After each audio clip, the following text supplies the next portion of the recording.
అధ్యక్షుడు మన ప్రీతం నాయకుడు నందమూరి తారక రామారావు గారి 29వ వర్ధంతిని సిరిసిల్ల నియోజకవర్గ పార్టీ ఆఫీసులో మన పట్టణ మాజీ అధ్యక్షులు ప్రస్తుతం అడ్హాక్ కమిటీ సభ్యులు శేఖర్ గౌడ్ గారి ఆధ్వర్యంలో ఘనంగా జరుపుకోవడం జరిగింది.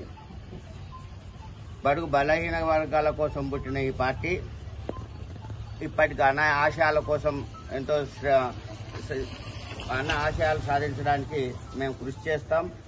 అలాగే అన్నగారు పెట్టిన సంక్షేమ పథకాలు ఇవాళ ఆర్థికంగా పెన్షన్లు కావచ్చు, కానీ పెన్షన్లు కావచ్చు, జనతా వస్త్రాలు కావచ్చు, ఇవాళ పెడుతున్న రేషన్ బియ్యం కావచ్చు క్లియర్గా ఇచ్చిన అన్నగారి హయాంలో అయినాయి. కాబట్టి